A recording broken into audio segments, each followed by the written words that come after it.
It's Friday, September 29th, and if you've ever taken a deep breath before boarding a long trans-continental airline flight, then you know that even with the modern miracle of ultra-comfortable jet aircraft, 12-plus hours in a snazzy flying bus is still a bit of an endurance test. Not surprisingly, SpaceX and Tesla tycoon Elon Musk thinks he can do better by a long shot.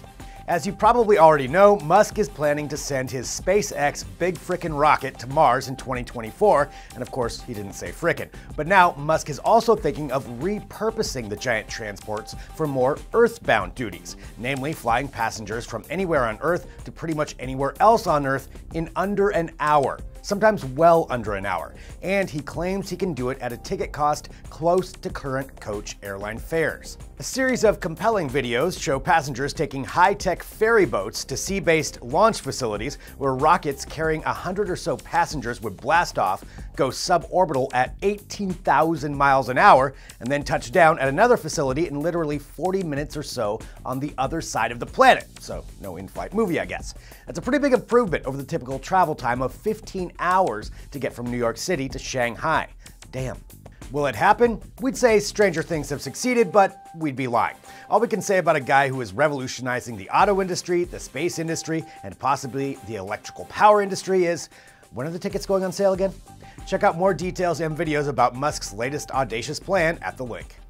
With Amazon going full court press in the smart home space with a whole fleet of Alexa-powered Echo machines, similar offerings from Google and Apple, which has yet to even start selling its HomePod Siri device, are looking pretty weak. But it looks like Google is working on another entry with an Echo Show competitor that features a video screen and other features similar to Amazon's top-of-the-line Alexa box. TechCrunch says multiple sources have told them Google is working up just such a device, codenamed Manhattan. And with Google recently pulling YouTube from the Echo line, access to the world's biggest reservoir of cat videos could help the Manhattan device scratch an itch that Amazon no longer can. TechCrunch says the device was expected to debut in 2018, but Amazon's growing dominance in the space has pushed up the timeline considerably.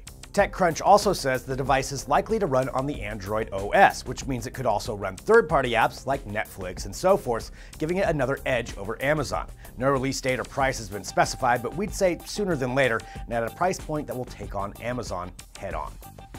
The science fiction movie Blade Runner has become such an icon of cinema, many people don't remember that it pretty much tanked at the box office when it was first released in 1982, and it quickly disappeared from theaters. But its release was serendipitous. Blade Runner arrived right at the dawn of the VHS beta home video revolution, and over the ensuing years, repeated viewings, director's cuts, DVDs, and the internet have continually boosted its cult status.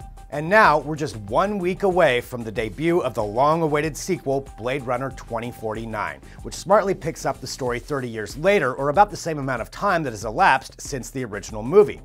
This time around, Ridley Scott exec-produced, and Arrival and Sicario director Denis Villeneuve helmed the picture, which includes Harrison Ford returning as Deckard and Ryan Gosling as young Blade Runner Officer K. Jared Leto plays a blind but villainous replicant maker who has big ideas about what the future of humankind might be, and there's a strong supporting cast filling out the story. But is it a worthy follow-up?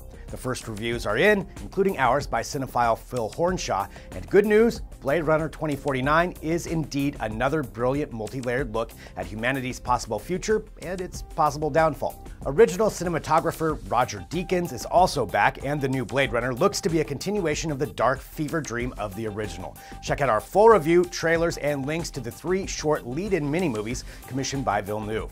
Blade Runner 2049 hits theaters on October 6th. And hey, we've got all the rest of the day's tech news at digitaltrends.com, as well as on our Facebook page and YouTube channel. And be sure to tune in live at 2 p.m. Pacific today for Between the Streams, our entertainment podcast, where we'll go in a little bit deeper with Blade Runner 2049. Thanks for watching. See you next week.